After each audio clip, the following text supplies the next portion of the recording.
अद्वैत गदाधर शिवासादि गौर भक्त वृंदा। श्री अद्वैत गदाधर शिवासादि गौर भक्त वृंदा। श्री कृष्ण चैतन्य प्रभु नित्यानंद। श्री कृष्ण चैतन्य प्रभु नित्यानंद। अपने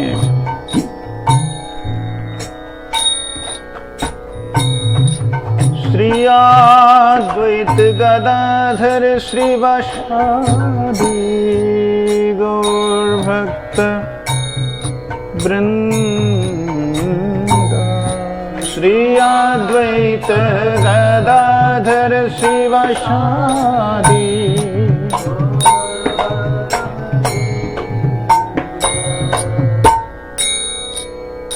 हरे कृष्ण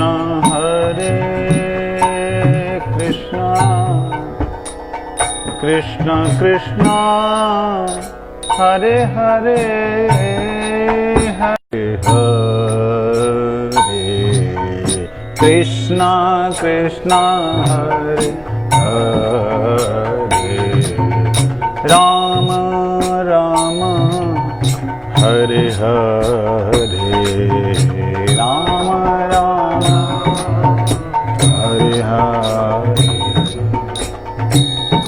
हरे कृष्णा कृष्णा कृष्णा हरे हरे हरे कृष्णा कृष्णा कृष्णा हरे हरे हरे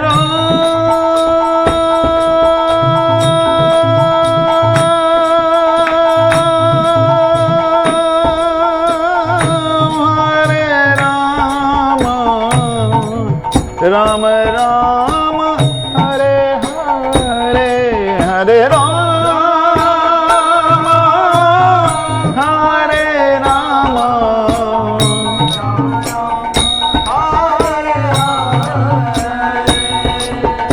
हरे कृष्णा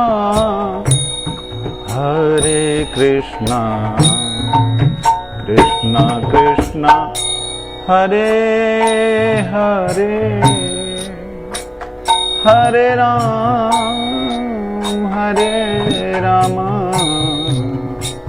राम राम हरे हरे हरे कृष्णा कृष्णा कृष्णा हरे हरे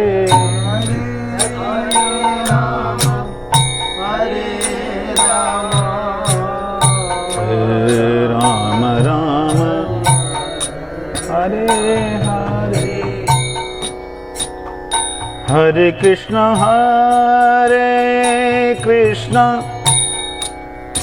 कृष्णा कृष्णा हरे हरे हरे राम राम राम हरे हरे हरे कृष्णा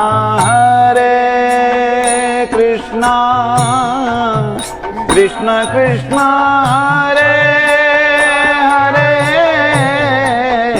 हरे राम हरि बोल हरि बोल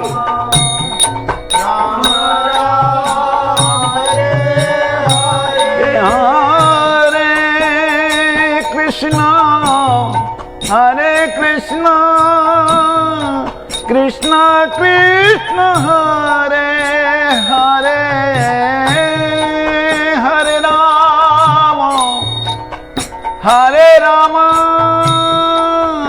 राम राम हरे हरे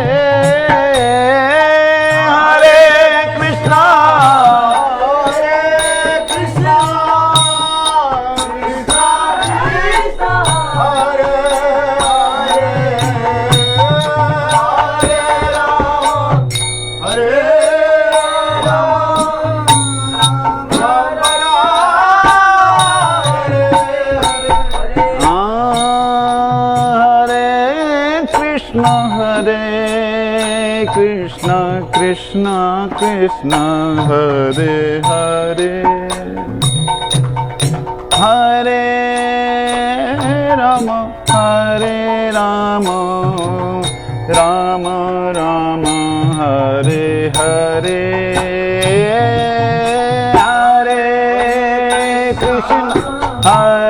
कृष्ण कृष्ण कृष्ण हरे हरे हरे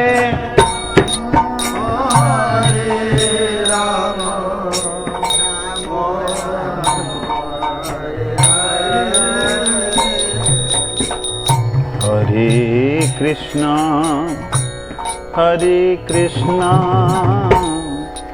कृष्णा कृष्णा हरे हरे हरे राम राम राम हरे हरे हरे कृष्णा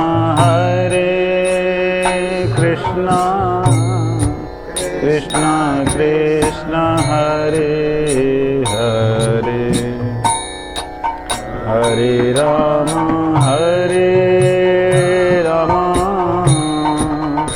राम राम हरे हरे हरि बोल हरि बोल हरि बोल हरि बोल हरि बोल हरि बोल हरि बोल हरि बोल हरि बोल हरि बोल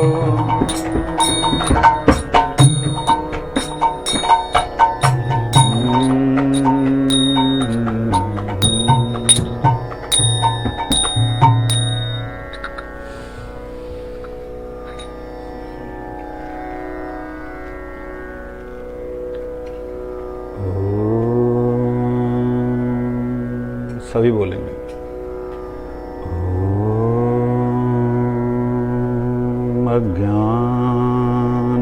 अज्ञानतिमिरान्धस्य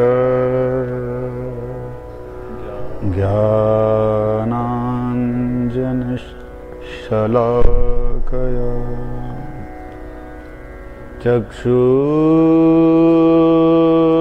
चक्षुरुन्मीलितं येन तस्मै श्री गुरुवे नमः।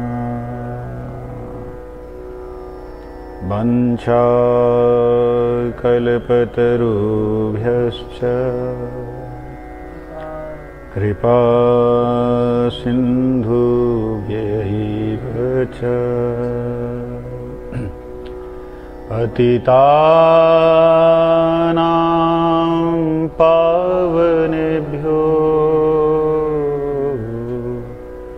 वैष्णवेभ्यो नमो नमः। नमो महावदन्याय कृष्ण प्रेम प्रदायते कृष्णाय कृष्ण चैतन्य नामिने गौरत्विषे नमः। तप्त कांचन गौरंगी राधे वृंदावनेश्वरी श्रावणेश्वरी वृषभानुसुते देवी प्रणमामि हरिप्रिये। हे कृष्ण करुणा सिंधु दीनबंधु जगतपते गोपेश गोपिका कांत राधाकांत नमोस्तुते।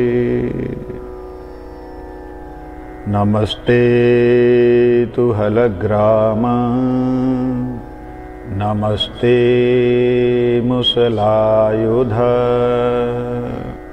नमस्ते रेवती कांत नमस्ते भक्तवत्सल नमस्ते बलिनाम श्रेष्ठ नमस्ते धरणीधर प्रलंबारे नमस्ते तु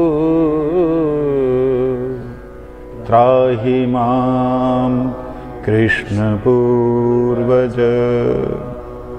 त्राहि मां कृष्ण पूर्वज। वृन्दायै तुलसी देव्यै प्रियायै केशवस्य च कृष्ण भक्ति प्रदे देवी सत्यवत्यै नमो नमः। श्री कृष्ण चैतन्य प्रभु नित्यानंद श्री अद्वैत गदाधर श्रीवासादि गौर भक्त त्वमैव शरणं प्रभु त्वमैव शरणं प्रभु त्वमैव शरणं प्रभु। सबसे पहले परमाराध्यतम पतित पावन परम करुणामय श्री राधा गोविंद जी की सेवा में विराजमान गुरुदेव ओम विष्णुपाद 108 श्री श्रीमद् भक्ति वल्लभ तीर्थ गोस्वामी जी महाराज के अभय चरण रविंद में साष्टांग दंडवत प्रणाम करते हुए उनकी अहेतु की कृपा की प्रार्थना करता हूँ। हे गुरुदेव कृपा करें। परम पूजनीय गुरुवर्ग वृंद परम पूजनीय वैष्णव के श्री चरणों में साष्टांग दंडवत प्रणाम करते हुए उनके अहेतु की कृपा की प्रार्थना करता हूँ। सर्व उपनिषदों की जय, भगवद गीता की जय हो। गीता सुगीता कर्तव्या किमन्य शास्त्र विस्तरै यस्वयं पद्मनाभस्य मुखपद्माद् विनिसृता। सर्व उपनिषदो गावो दुग्धा गोपाल नंदना पार्थो वत्स सुधीर भोक्ता दुग्धं गीतामृतं महत्। एकं शास्त्रं देवकी पुत्र गीतम् एको देवो देवकी पुत्रैव एको मन्तरस्तस्य नामानि यानि कर्मप्येकं तस्य देवस्य सेवा कर्मप्येकम् तस्य देवस्य सेवा। आज कौन सा अध्याय है?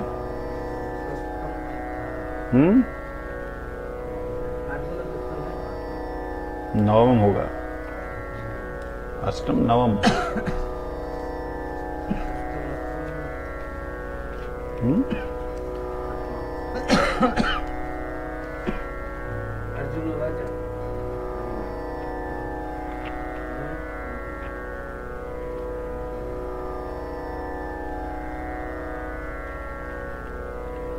कल हमने 8वां किया है ना?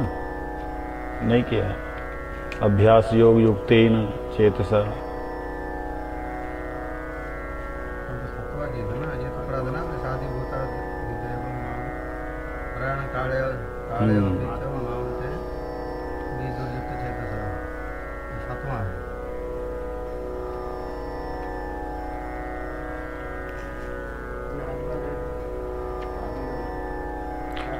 यम यम वापि स्मरणम कल तो हुआ ना। तत्यम ते माम कलेवरम तम तमे वेति कौनते सदा तद्भाव भाविता।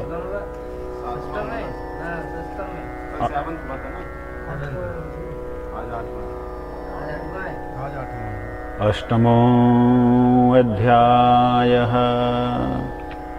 ओम अर्जुन उवाच किं तद ब्रह्मा किं अध्यात्मं किं कर्म पुरुषोत्तमा अधिदेवं च किं प्रोक्तम् अधिदेवं किमुच्यते अधियज्ञः कथं कोऽत्र देहेऽस्मिन् मधुसूदना प्रयाणकाले च कथं ज्ञेयोऽसि नियत आत्मभिः। श्रीभगवानुवाच अक्षरं ब्रह्म परमं स्वभावम् अध्यात्मचे उच्यते भूतभावोद्भवत्करो विसर्गः कर्मसंगितः अधिभूतं चरो भाव पुरुषश्चाधिदैवतम् अधियज्ञो अहमेवात्र देहे देहभृतां वरा अंतकाले च मामेव स्मरणं मुक्त्वा कलेवरम् यः प्रयाति स मद्भावं याति न अत्र संशया यं यं वापि स्मरणं तयं भवं त्यत्यन्ते कलेवरं तं तमवेति कौन्तेय सदा तद्भाव भाविता। तस्मात् सर्वेषु कालेषु मामनुस्मरयुध्य च मय्यर्पितमनो बुद्धिर्मामेवस्य संशयम् अभ्यासयोगयुक्तेन चेतसा नान्यगामिना परमं पुरुषं दिव्यं याति पार्थानुचिन्तयन् कविं पुराणम् अनुशासितारं मनोरणीयां सन्मोद्य स्मृत् सर्वस्य धातारमचिन्त्य रूपम् आदित्यवर्णं तमसा परस्तात् प्रयाणकाले मनसा चलेन भक्त्या युक्तो योगबलेन चैव भ्रूमध्ये प्राणवावश्येक्य सम्यक् सतं परं पुरुषमुपेति दिव्यम् यदक्षरं वेदविदो वदन्ति विशन्ति यद्यो वीतरागः यदीक्षयन्तो ब्रह्मचर्यं चरन्ति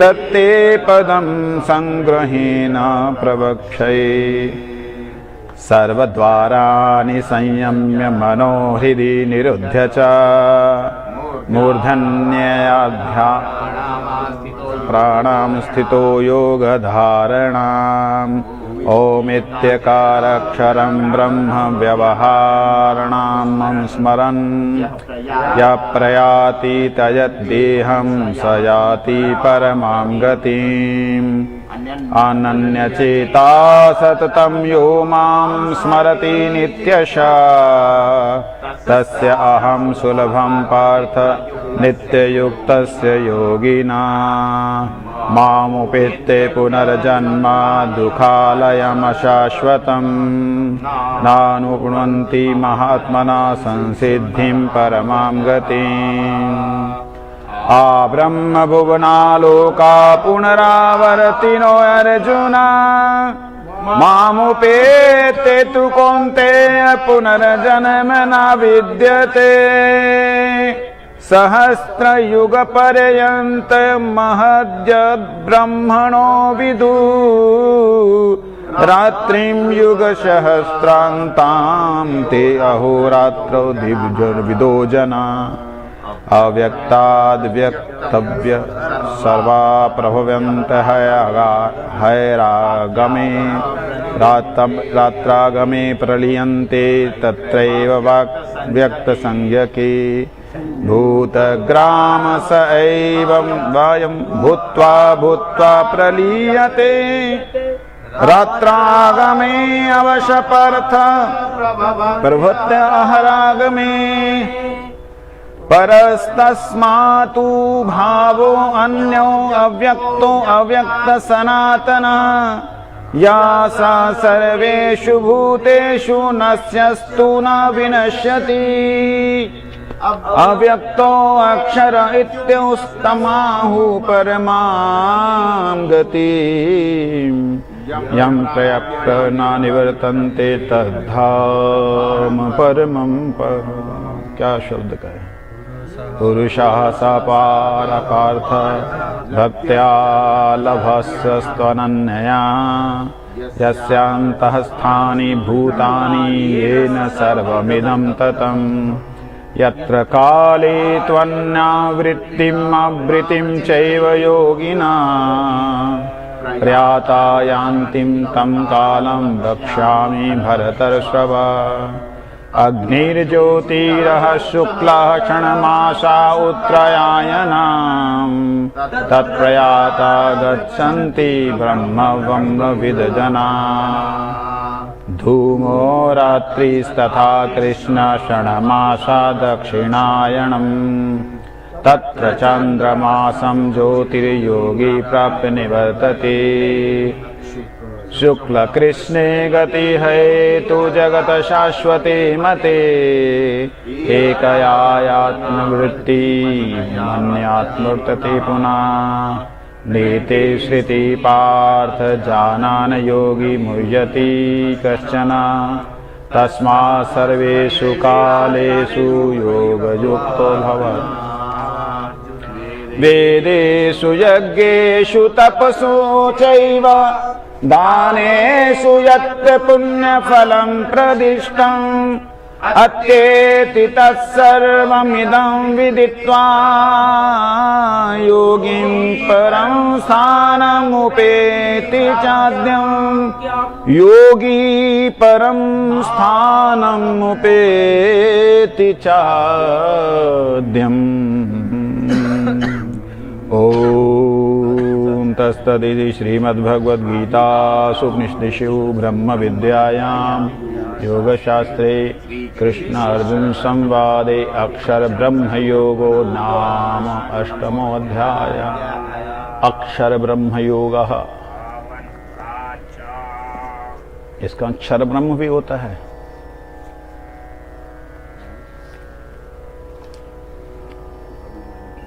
केन उपनिषद। ओम श्री परमात्मने नमः। ओम अप्यायन्तु मंगलानि ममांगानि वाक्प्राणचक्षुश्रोत्रम् अथो बलमिन्द्रियाणि च सर्वाणि सर्वं ब्रह्मोपनिषदम् आहं ब्रह्म निराकुर्यां मा ब्रह्म निराकरोतः अनिराकरणं त्वनिराकरणं मे अस्तु तदात्मनि निरतेय उपनिषत्सु धर्मास्ते मयि सन्तु ते मयि सन्तु। ॐ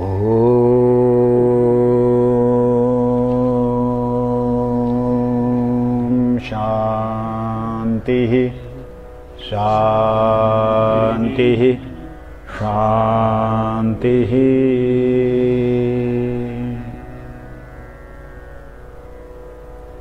हमने कल 2 श्लोकों का चिंतन किया था।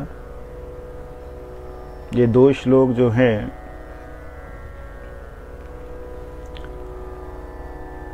जिसमें हमें मालूम पड़ा, शिष्य ने जो प्रश्न किया कि गुरुदेव किससे स्फूर्ति या यूं कहें शक्ति पाकर, जब सामने बैठता है ना व्यक्ति तब समझ में आता है।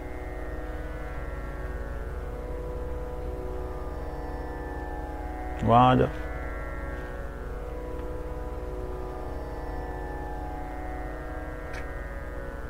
किससे शक्ति पाकर ये मन जो है क्रियमान होता है, चलता है। मैंने एक महापुरुष जिन्होंने गीता प्रेस गोरखपुर में बहुत सेवा दी है, परम पूज्य स्वामी श्री रामसुखदास जी महाराज, उनके दर्शन किए। तब उनकी अवस्था 98 ईयर्स ओल्ड थे, 98 वर्ष की थी। तो गुरुजी से भी उम्र में बड़े थे, बहुत बड़े थे। तो बॉम्बे में थे हम लोग, तो मन में आया कि पास में ही हैं और किसी को उन्होंने शिष्य नहीं बनाया है, और वो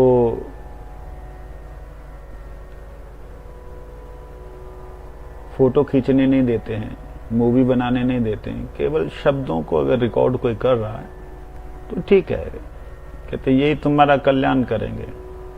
मेरा ये शरीर जो है, ये इसका चिंतन तुम्हारा कल्याण नहीं करेगा। तुम इसका चिंतन करोगे, जो हम हैं उसको तुम जान नहीं पाओगे। हम हैं, ये है शब्द है, शब्द नित्य है, शब्द ब्रह्म है। बहुत से उपदेश उनके, उनमें से एक बार मैंने उनसे प्रार्थना की, आज उसका एक सूत्र मिला है। मैंने कहा महाराज जी, मैं गया उनके चरणों में प्रणाम किया, वो प्रणाम भी नहीं करने देते किसी को। तो उनके सेवक जो थे, शिष्य तो कोई था नहीं, कोई गौड़ीय संप्रदाय का, कोई शंकर संप्रदाय का, सब जो पढ़ने वाले उनके स्टूडेंट्स हैं। तो वो गुरुजी शब्द द्वारा अपने आप को अभिहित नहीं करते थे, स्वामी जी स्वामी जी।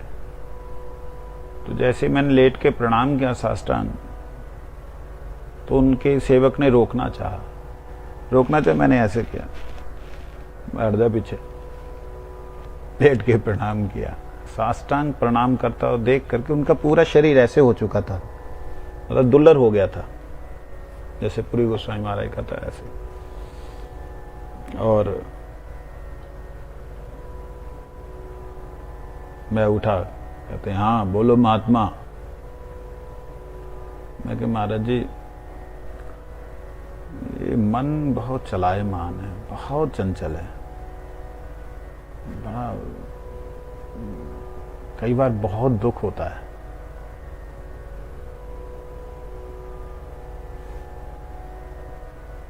ना, इससे पहले उन्होंने 2 बातें कही। उन्होंने कहा कि हाँ, मैंने कहा गुरुदेव, मैंने उनको गुरुदेव संबोधन किया। तो इस जगत में कोई गुरु नहीं, जीव का भगवान से सीधा संबंध है। जीव भगवान का है, भगवान जीव के हैं। भगवान गीता में बोल रहे हैं, मवे वंश जीव लोगे जीवोत सनातना। मैंने कहा लेकिन गुरु, भगवान कह रहे मेरा है, जीव मान ले मेरा है, तो बस संबंध हो गया। यही नित्य संबंध है, इसको जानना चाहिए बस। ठीक है महाराज, मैं 98 साल की उम्र के महापुरुष थे, मैं क्या प्रश्न करूं। मैंने हाथ जोड़ के बैठ गया, निवेदन किया, महाराज जी मन बड़ा चला है, मानव बड़ा चंचल है, बहुत उत्पात करता है, कृपा करें कुछ बताइए। तब बोलने लगे, मन करता है या करण? अब ये शब्द करता है या करण है, ये तो विद्वानों वाले शब्द हैं। मैंने कहा महाराज जी मन कारण है। कहते जब मन कारण है तो कैसे चंचल है, कैसे चंचल हो सकता है? मैंने धरती पे यूं हाथ मारा, मैंने कहा महाराज इसलिए गुरु की जरूरत होती है। भगवान कृष्ण कहते असंशयम महाबाहो मनद्रुनिर्ग्रहम चलम, और आप कहते चलायमान है ही नहीं, इसलिए सदगुरु की जरूरत होती। कहते तुम किसी सदगुरु के शिष्य हो, किसी महापुरुष के शिष्य हो। मेरे गुरुदेव भी महापुरुष थे, भगवान के पार्षद, मतलब महापुरुष थे। तो मैंने हाथ जोड़ दिया।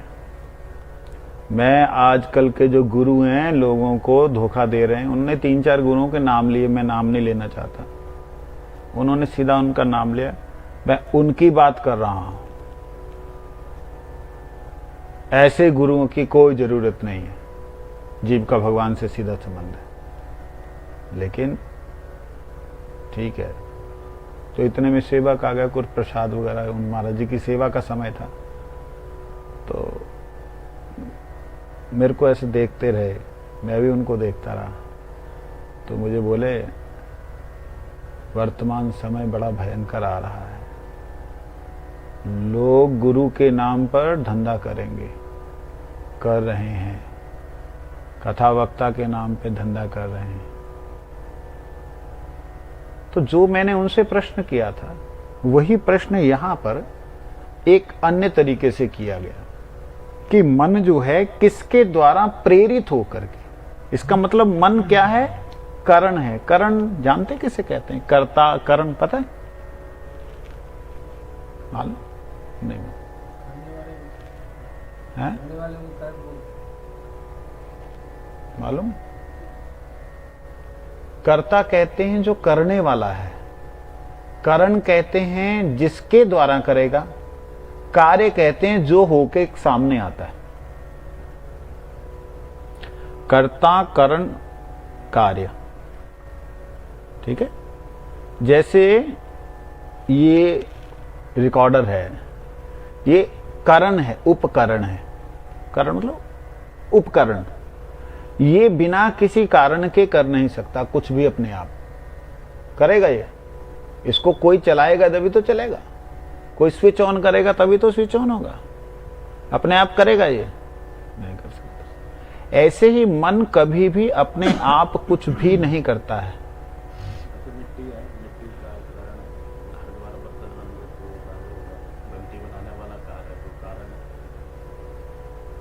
लेकिन कई बार मिट्टी कारण होती है। हाँ, मिट्टी कई बार कारण है, और उस उपादान कारण बोलते हैं उसे। उपादान कारण होता है जिसके बिना घड़ा हो नहीं सकता, लेकिन वो उपादान कारण जो है और उसके बाद में करता है, फिर उसका कार्य है, वो कारण है। वो जो चक्की है वो कारण है। तो विषय पे वापस आते हैं, इसको थोड़ा सा ध्यान से समझ लेंगे तो कभी भविष्य में ना मन फंसा हुआ होगा कहीं, तो निकालने में सुविधा रहेगी। ये बात समझने वाली है। मैं सभी श्रोताओं से निवेदन करूंगा, इसको ध्यान से समझिए। देखिए, जब हम मन को स्वतंत्रता देते हैं कि मन जैसा करेगा, जैसा सोचेगा मेरे को वैसे ही करना पड़ेगा, तो हमने हथियार डाल दिए। भगवान कहते महाबाहो, तुम महाबाहो हो, तुम्हारी भुजाओं में, मतलब तुम्हारे ज्ञान रूपी भुजाओं में ऐसी ताकत है कि तुम मन को बांध लो। अभ्यासेन तु कौन्तेय वैराग्येन च गृह्यते, अभ्यास और वैराग्य के द्वारा उसको बांध सकते हो। अब प्रश्न आता है, इसका मतलब वो चलायमान है? कहते हैं हाँ वो चलायमान है, वो चलने वाला है, वो चलता है, वो हमको इधर से उधर भटकाता है, इधर से उधर लेकर के जाता है, ये बात सत्य है। लेकिन वो कहते किसके द्वारा प्रेरित होकर के ऐसा करता है? प्रश्न ये है, कौन सी ऐसी शक्ति है जिसके द्वारा वो हमको इधर उधर ले जा रहा है? क्या वो अपने आप स्वतंत्र कोई अलग से कोई तत्व है, कोई व्यक्ति है, हमको पकड़ के ले जाता है? समझे? समझ में कुछ आ रहा है? नहीं आ रहा तो थोड़ा सा ऐसे कर दो, फिर मैं रिपीट करके दूसरे तरीके से समझाने का प्रयास करूंगा। मन तो स्वयं कार्य नहीं करता। हाँ, वही बात हमें समझनी है। मन अपने आप कुछ भी नहीं कर सकता, इसीलिए उसको कहते उपकरण। जैसे मृदंग है, उपकरण है, जब बजाएंगे तब बजेगी। ये प्रभु जी बजाएंगे तो ऐसे बजेगी जैसे कोई गा ही नहीं पाएगा, वो प्रभु जी बजाएंगे ऐसे बजेगी कोई गा पाएगा, वो प्रभु जी बजाएंगे ऐसे बजेगी क्योंकि हाँ भाई कोई कलाकार है। तो ये एक ही तत्व है, एक ही उपकरण है। उस उपकरण का प्रयोग करने वाला जो व्यक्ति है वो जब तक उसको प्रेरण नहीं करेगा तब तक आवाज। तो यहां पे प्रश्न आ रहा है कि ये मन हमें यहां से वहां ले जाता है, वहां से वहां। मतलब देखिए, चिंतन करने वाली बात है। इस शरीर से ताकतवर, इतना बड़ा शरीर है, इससे ताकतवर जो है छोटा सा कान है। कान इस पूरे शरीर से बहुत ताकतवर है, बहुत ज्यादा शक्ति है। कैसे? कोई गाली दे दे या कोई सुना दे कोई शब्द की ऐसा ऐसा हो गया, कोई बंदा सुना दे कि वहां आग लग गई, फलाना ठिकाना ये हो गया, तो उस वक्त कान नहीं तो सुना, शरीर कैसे दौड़ के जाता है? शरीर सोचे कि यार जा, कान ने सुना, जान नहीं। कई बार होता भी ऐसे। हाँ, लेकिन होता है, हाँ, जा मरन दे, आग लग गया, दिमाग खराब करना हो जाए। यही बात समझने वाली। उस वक्त क्या हुआ, आपके कान ने सुना तो सही, आपके कान ने सुना, आपके मन तक वो गया, लेकिन मन में वो व्यक्ति के प्रति आपका द्वेष था, जहां हिंसा थी, जहां श्रद्धा नहीं थी, जहां मदद करने की इच्छा नहीं थी।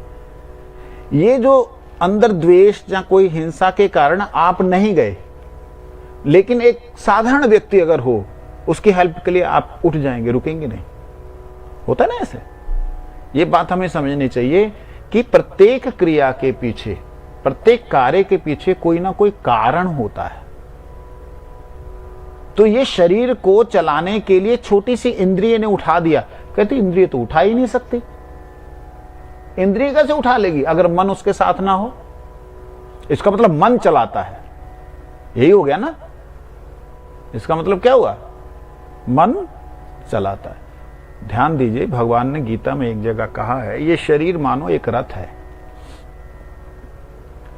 और इसमें इंद्रियां जो हैं घोड़े हैं। 5 इंद्रियां क्या हैं? 5 तरह के घोड़े हैं, और इन घोड़ों को लगाम जो मिली है वो है मन, और लगाम को खींचने वाला जो है वो है बुद्धि। बुद्धि अगर सही है तो मन इधर उधर जाने से भी व्यक्ति सही जगह टिक के बैठ जाएगा। और उस बुद्धि को चलाने वाला अंदर बैठा हुआ है आत्मा। लेकिन हो क्या गया है, आत्मा इस वक्त बंदी की तरह है, राजा, लेकिन बंदी की तरह उसने मन को सब कुछ छोड़ दिया कि मन जिधर ले जाएगा। मन जो है ढीला कर दिया उसने, इंद्रियों को सब कुछ छोड़ दिया, तुम लोग जिधर ले जाना ले जाओ। इसलिए मनुष्य जो है 5-5 इंद्रियों के चक्कर में इस शरीर के द्वारा ना जाने कैसे कैसे कर्म कर देता है। ये चक्षु जो है, इन आँखियों के बारे में तो आजकल के कवियों ने बहुत कुछ लिखा है, प्राच्य कवियों ने भी लिखा है कि चक्षु इंद्रिय जो है सबसे ज्यादा इस शरीर में जो चक्षु इंद्रिय है, ये सबसे ज्यादा खतरनाक है। ये रूप को देख करके आपको मोहित करेगी, रूप को देखने के बाद में उससे वार्तालाप करके उसके शब्दों को सुन करके आपको स्मरण कराएगी। ये चक्षु इंद्रिय बड़ी भयंकर है। कहते इसीलिए किसी की आंखों में नहीं देखना चाहिए ऑपोजिट सेक्स के प्रति। कोई आपके पुरुष के सामने स्त्री, स्त्री के सामने पुरुष है, अपने पति अपने पत्नी को छोड़ करके किसी अन्य की आंखों में नहीं देखना चाहिए। क्यों नहीं देखना चाहिए? क्योंकि ये आंखें सर्वनाश का कारण है। इसीलिए हमारे प्राचीन ऋषि हुए हैं जिन्होंने कृष्ण कर्णामृत लिखा।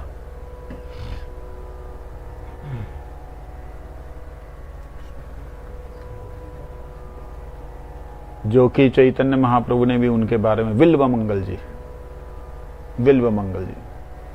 तो विल्व मंगल जी ने इस बात को उद्धृत किया है। उन्होंने अपनी आंखों को आखिर में फोड़ लिया और कहते हैं कि वो 700 साल तक जीवित थे इस संसार में। ये बहुत बड़ी बात है। तो कोई लोग ये कहते हैं कि वही बिल्व मंगल सूरदास थे, क्योंकि वो महाप्रभु से पहले आए और सूरदास जी के समय तक थे। ऐसा कई लोग उसे मिक्स करते हैं, जो भी हो। तो कहने का मतलब कि इंद्रियां जो हैं ये तब जाके क्रिया करती जब इसके पीछे मन इनको सुनता है, मन देखता है। मन अगर नहीं देखेगा तो क्रिया, तो इसका मतलब मन जो है वो इंद्रियों को चलाता है। सिंपल हो गया ना। मन इंद्रियों को चलाता है, मन शरीर को इधर से उधर ले जाता है, मन चलायमान होता है। आज यहां पर एक शिष्य ने गुरुदेव से यही पूछा, ओम के निषत्तम पतितम, ओम के नेशितम पतति प्रेषितम मना, के न प्राण प्रथमा प्रेतियुक्ता, केनेशितां वाचमिमां वदन्ति, चक्षुश्रोतं क उदेवो युनक्ति। यहां केन उपनिषद का मतलब होता है कैसे, क्यों। ये शब्द केन से कहते कैसे, किसके द्वारा स्फूर्ति पाकर के ये मन संचालित होता है, किसके द्वारा स्फूर्ति पाकर के ये विषयों में गिरता है। पतति, पतत, पतत शब्द जो है ये है तो गिरना। पतित होता है जो गिर चुका है, पतति मतलब जो गिर रहा है, विषयों में जो गिरता है उन तक पहुंचता। अच्छा, एक शब्द का अचानक से स्मरण हुआ, मैंने पहले हरिकथा में बोला था, देखना चाहता हूं आपको स्मरण है कि नहीं। भगवान को बोला पतित बंधु, तो क्या भगवान जी जो हैं वो दुष्टों के बंधु हैं? जो पतित हैं,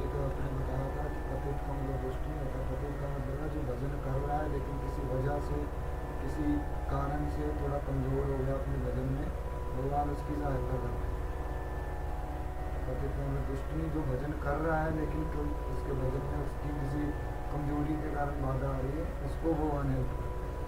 पतित बंधु, पतित पावन शब्द आए हैं। पतित पावन, पतित बंधु,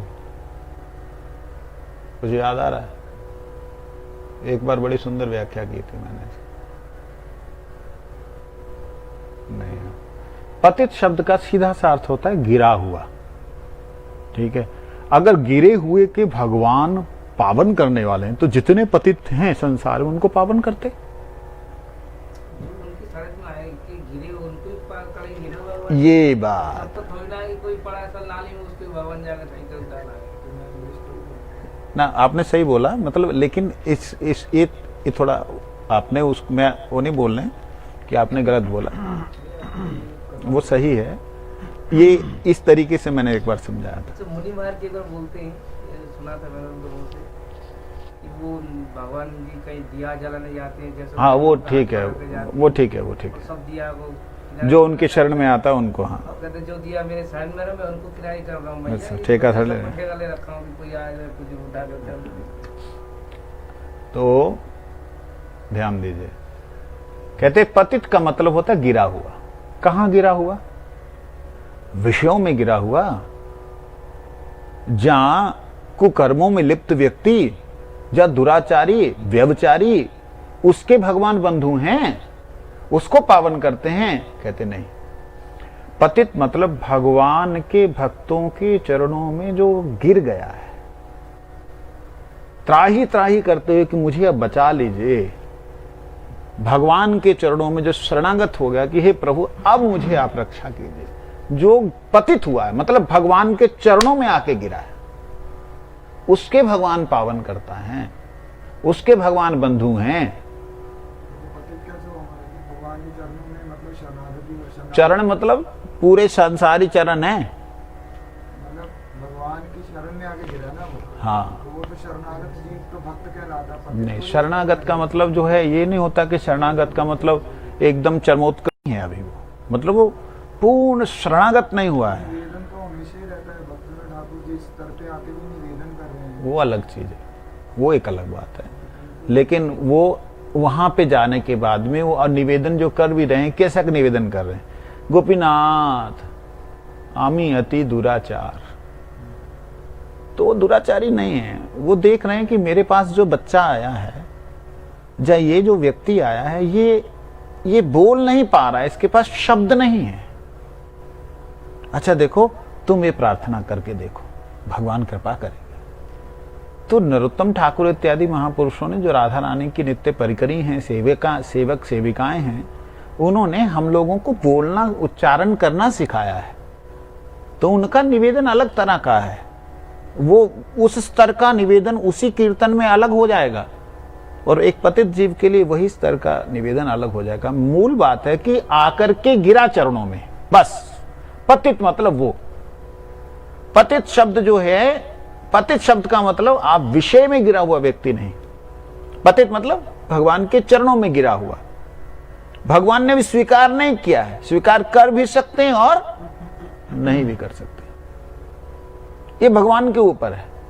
तो भगवान कहते हैं जो पतित मेरे चरणों में आकर के होता है उसको मैं स्वीकार कर भी सकता हूं और नहीं भी, लेकिन जो मेरे भक्त के चरणों में आके शरणागत होता है मैं उसे छोड़ नहीं सकता, मैं उसे छोड़ नहीं सकता। ये बात तो, ये पतित शब्द का बीच में अचानक से आया, तो क्या का कारण है, किसके कारण से इंद्रियां जो हैं पतित हो जाती हैं, शरीर गिर जा मतलब विषयों में चला जाता है? ये प्रश्न उन्होंने किया, और गुरुदेव ने क्या उत्तर दिया था? इसके उत्तर में गुरुदेव कहते हैं, श्रोतस्य श्रोतम मनसो मनो यद्वाचो हवाचः सौ प्राणस्य प्राणा चक्षुष चक्षुश्च चक्षुरतिमुच्य धीरा प्रीत्यास्मान् लोकादमृता भवन्ति। देखिए यहां पर किसी महापुरुष ने मुझसे प्रश्न किया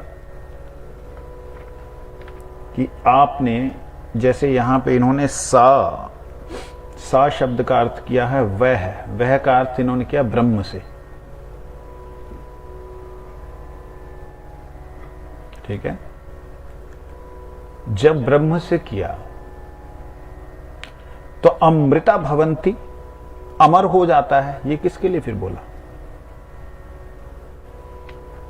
वह ब्रह्म है तो अमरता उसको प्राप्त होती, अमृता भवंती, जन्म मृत्यु से बाहर हो जाता है, तो किसके लिए है? यहां पर हमें भगवत गीता का कल सहारा लेना पड़ा। ये क्लियर है ना कि सा का मतलब आत्मा, आत्मा को कहा गया सा। क्यों सा आत्मा को बोला गया? क्योंकि इंद्रियों के ऊपर की बात आ रही। बात किसकी आ रही है? यहां प्रश्न क्या किया है? निचली अवस्था का, कि क्यों पतित होता है, किसके द्वारा प्रेरित होता है, उसका जवाब दे रहे हैं। कहते हैं कि जो सुनने वाला है कान, ये इंद्रिय के पीछे एक और सुनने वाला है,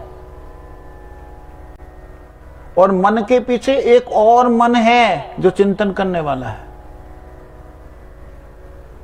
और वाणी के पीछे एक और है जो प्रेरित करने वाला है, बोलने वाला है।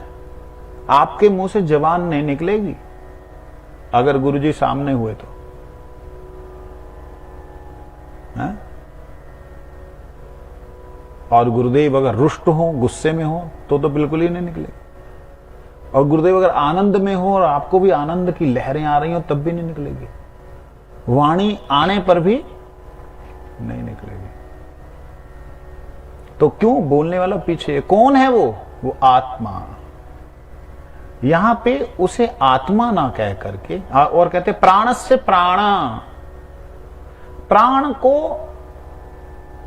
बहुत जगह पर प्राण का मतलब आत्मा भी कहा गया है, लेकिन प्राण वास्तविकता में जो प्राण शब्द हमारे वेदों में और उपनिषदों में आता है, उसे कहते हैं जो श्वास हम लेते हैं ना, प्राण वायु, उसे प्राण कहते हैं। प्राण, अपान, उदान, वयान, ये सब हवा के नाम है। प्राण मतलब श्वास लेते ना हम लोग, ये है प्राण।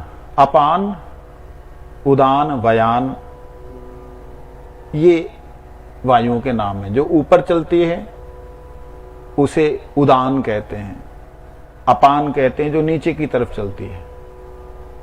प्राण जो हम खींचते हैं, जो कि ली जाती है, इस तरीके से। तो कहते हैं ये प्राणस्य प्राण, श्वास के भी पीछे एक श्वास है जो लेने की इच्छा करता है। चक्षु, नेत्रों के पीछे भी एक दर्शन है जो दृश्य को दिखलाता है, जो देखता है। धीराहा, कहते धीर है जो व्यक्ति, वो है प्रत्यास्मान लोका। वो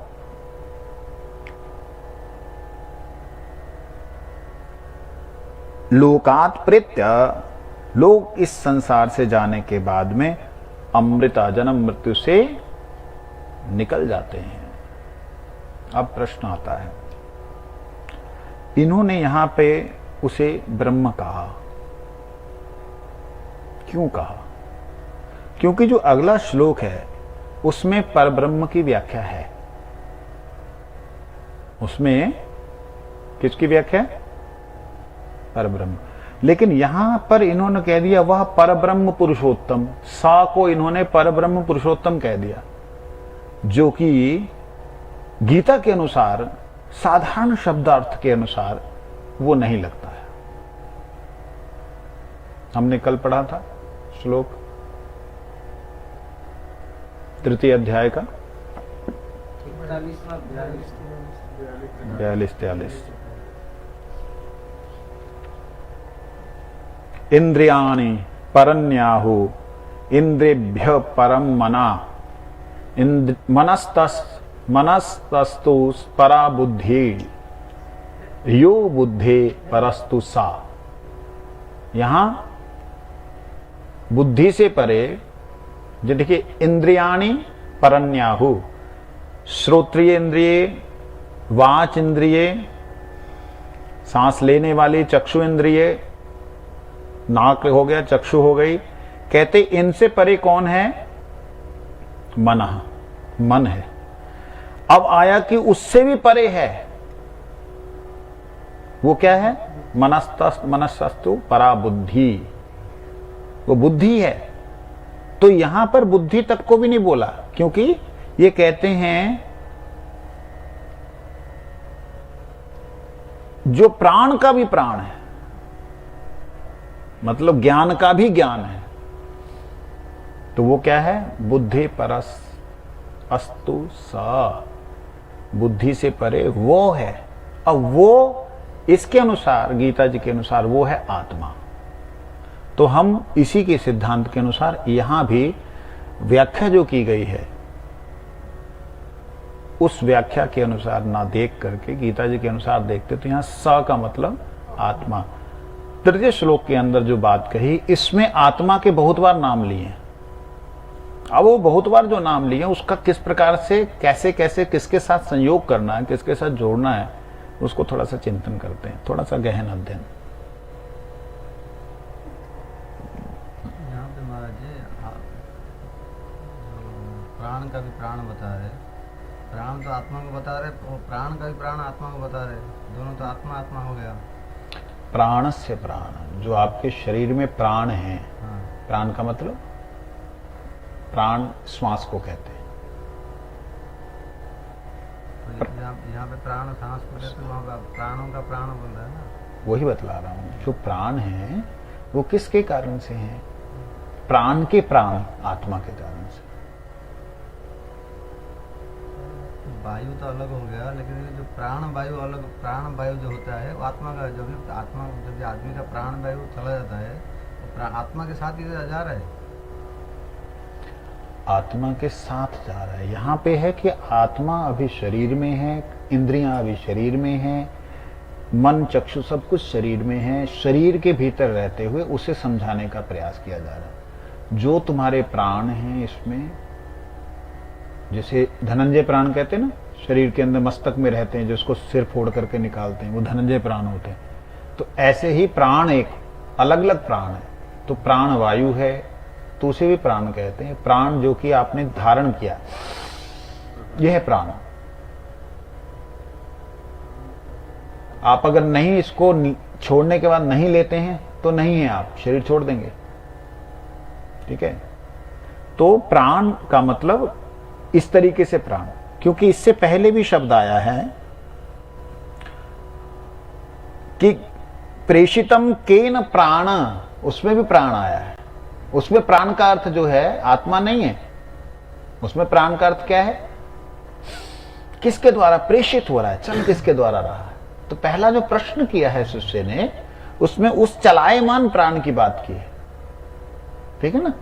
तो उस चलायमान प्राण की बात को उत्तर देते हुए उन्होंने कहा कि ये जो चलायमान प्राण है उसके पीछे एक चलाने वाला प्राण है। उसको, वो जो चलाने वाला प्राण है वो आत्मा है, और जो चलायमान प्राण है वो श्वास है। ठीक है, तो प्राणस्य चलायमान प्राण का प्राण जो है वो आत्मा है, वो है सा, वो है सा उ प्राणस्य प्राण, सा वो उ का मतलब और, वो इस प्राण का भी प्राण है। जिस प्राण की बात शिष्य ने पूछी, उसने कैसी बात पूछी थी, ये बात समझने वाली। अच्छा प्रश्न किया आपने, ये बात समझने वाली है कि उन्होंने जो पूछा है वो पूछा है इंद्रियों के विषय में।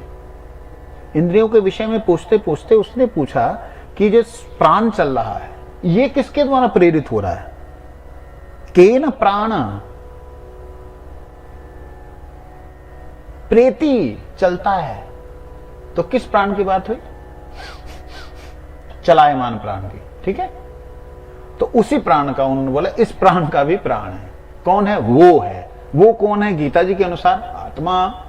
अब हम तृतीय श्लोक में जाते हैं जहां पे प्राण को बहुत बार प्रयोग किया है।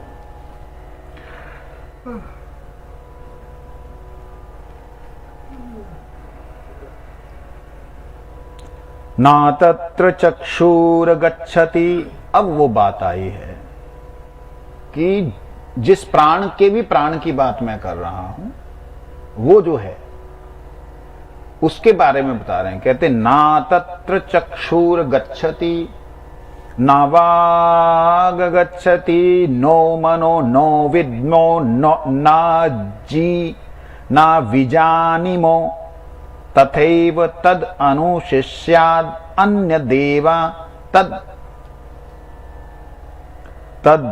विदिता तथो अविदिता तधि इति शुश्रुमा पूर्वेशाम न ये नस्त्यद वया चक्ष क्षीरे। एक तो ना वैदिक शब्द जो हैं उनमें ना जीव ऐसे ऐसे घूमती है।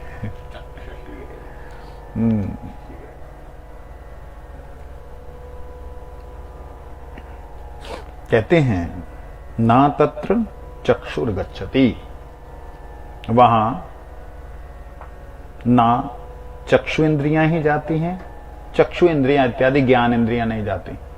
कौन कौन सी ज्ञान इंद्रियां हैं बोलो, फटाफट बोलो।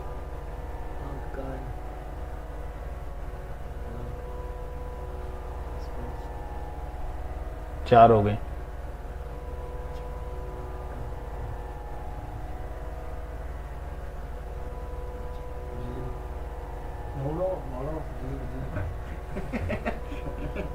ब्रजवासी ने सही बताया, भौड़ो, जिह्वा, ये ज्ञान इंद्रियां, ठीक है। कहते हैं जो ज्ञान इंद्रियां ज्ञान लेने वाली वो भी वहां नहीं जाती। और उसके बाद बोलते हैं गच्छति ना वाकः, गच्छति ना जाती नहीं है वाक। वाक बोल दिया मतलब जो बोलने वाली है। वाक का मतलब हो गया कर्म इंद्रिया, जिसे पता नहीं कि क्या हो रहा है। जो ये है ना कंठ, इसी से शब्द निकल रहे हैं ना, इसे पता लग रहा है कौन से कड़वे शब्द हैं कौन से मीठे शब्द हैं। लेकिन जो सुनने वाला उसको लग रहा है हाय कितना मीठा बोला।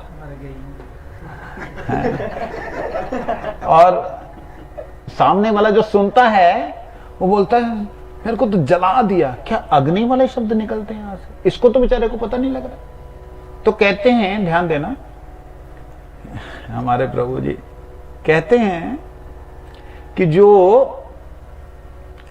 क्रिया तो कर रहे हैं लेकिन उन्हें नहीं पता कि क्या क्रिया कर रहे हैं, उसे कहते कर्म इंद्रिय। समझ आई? कौन कौन से ऐसे अंग हैं जो आपकी क्रिया करते हैं लेकिन उन्हें पता नहीं क्या क्रिया करते हैं? फटाफट बोलो, जल्दी, समय मत बर्बाद करो। हाँ हाँ, हाथ पैर, फटाफट बोलो,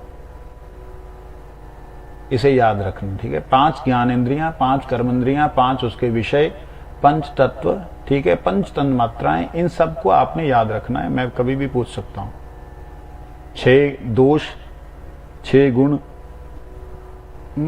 6 हमारे दुश्मन रिपु जिसे कहते हैं, ये सब याद रखने हैं आपने, ठीक है। ये गोपाल प्रभु जी से पूछो, हमारे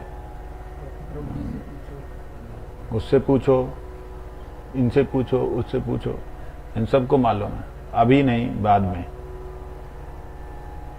अब आप ध्यान दीजिए, हाथों को कुछ पता नहीं होता कि यहां पे मैं लगूंगा तो मुझे शॉक लगेगा, इसे पता नहीं। चक्षु देखेगी, ओह तार खुली थी। ज्ञान इंद्रिय अगर नहीं गई है तो गड़बड़ हो सकती है। और कीड़े को भी हाथ लग सकता है, सांप को भी हाथ लग सकता है रस्सी को पकड़ते समय। इसे नहीं पता है कि मैं रस्सी को पकड़ रहा हूं या सांप को पकड़ रहा हूं। ये ऐसे ही जब तक स्पर्श नहीं होगा, टच नहीं होगा ना, टच, त्वचा बोला ना, त्वचा, चमड़ी, ऐसे ही पैर है।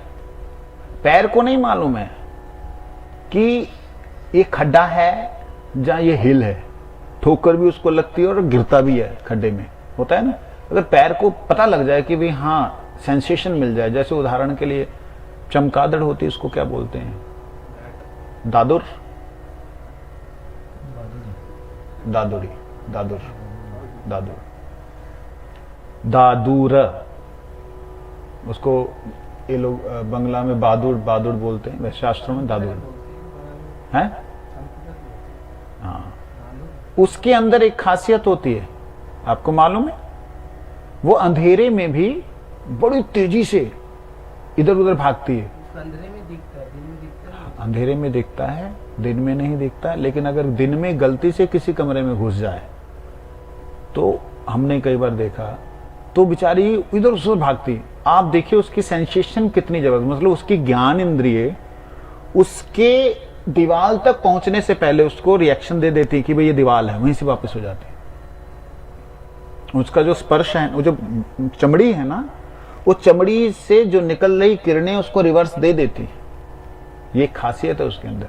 हमारे अंदर ये नहीं है। हमको जब तक स्पर्श नहीं होगा, हमको तब तक नहीं पता लगेगा ठंडा था, गर्म था, करंट था, ये था, वो था। क्योंकि हमारी जो कर्म इंद्रियां हैं उनका ज्ञान नहीं, उसकी कर्म इंद्रिय में भगवान ने ज्ञान दे रखा है। बात समझे? ये विचित्रता है। ये विश्वामित्र का बनाया हुआ जंतु है, ये चमगादड़। तो सारी इंद्रियों में ज्ञान भी अलग अलग लेवल पे है।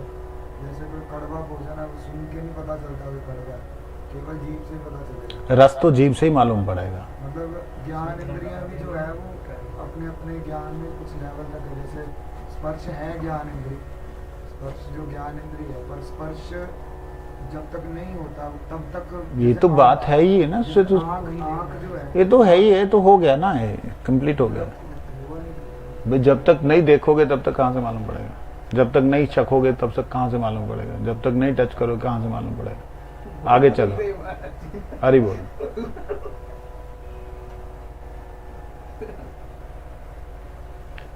तो कहां हैं हम लोग? कहते जो वहां पे इंद्रियां नहीं जाती, मतलब वाक इंद्रिय, शरीर, ये जो कर्म इंद्रियां वो भी नहीं जाती और ज्ञान इंद्रियां भी नहीं जाती हैं। कहते फिर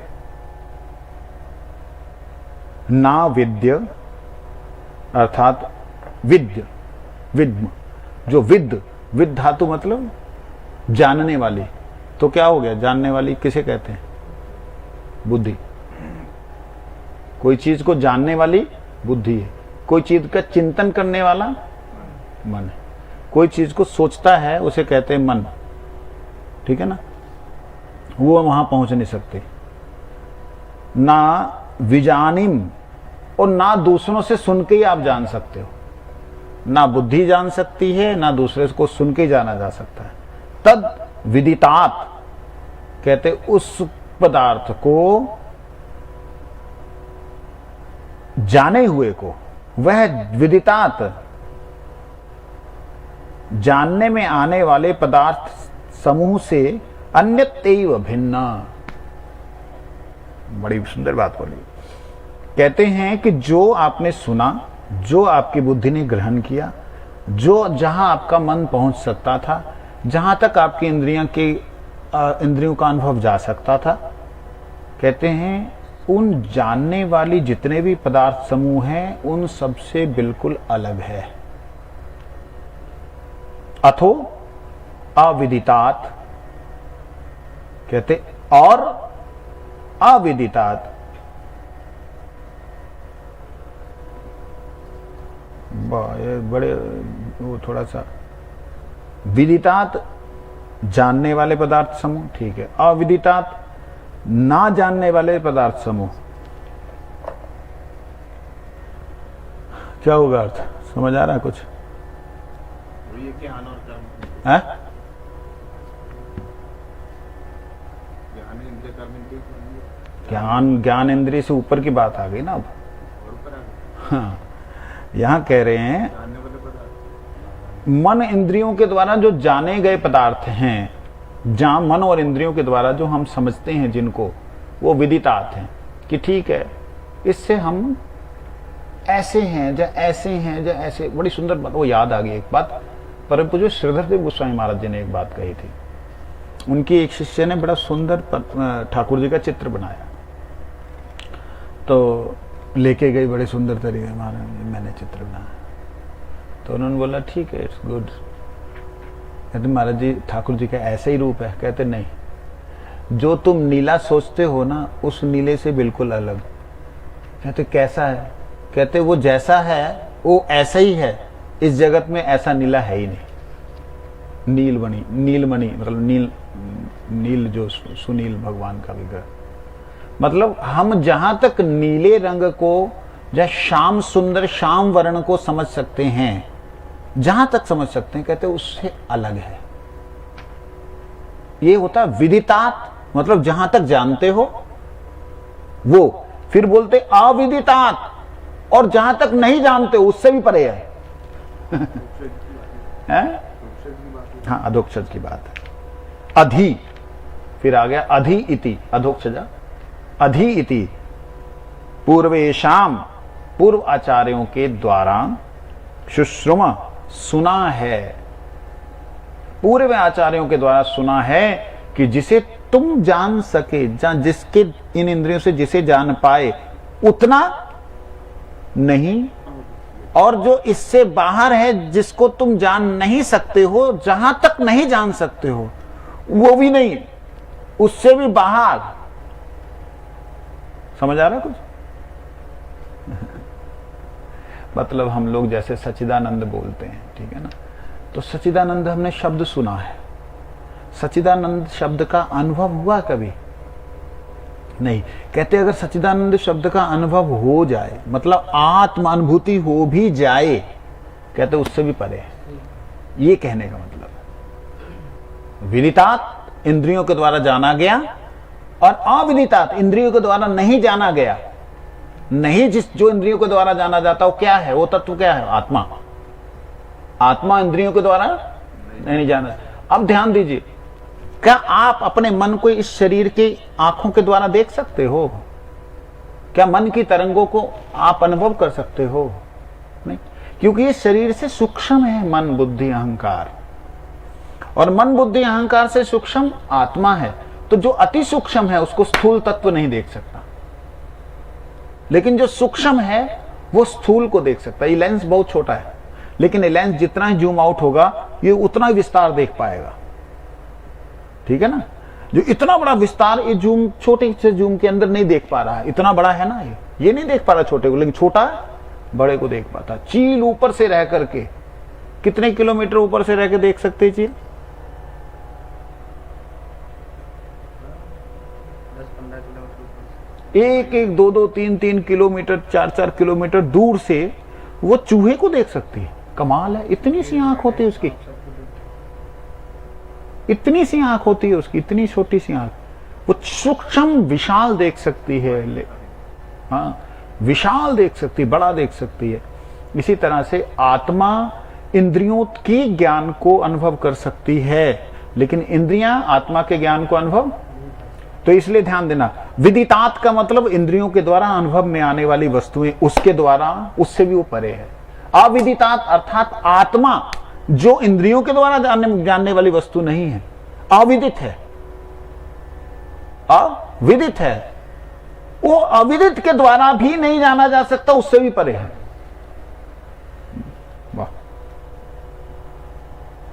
कहता ये पहले के ऋषियों ने कहा है, प्राचीन ऋषियों ने कहा। कई बार कई चीजें ऐसी प्रकट होती है ना, वो अंदर से आनंद आता है। वया चक्षुरे, कहते इसकी भली भांति व्याख्या को समझाया था ऋषियों ने। कैसे समझाया था इसको हम लोग कल सुनेंगे। वांछा कल्प के बाद पतितानां वैष्णवेभ्यो। 4 बार महामंत्र। हरे कृष्ण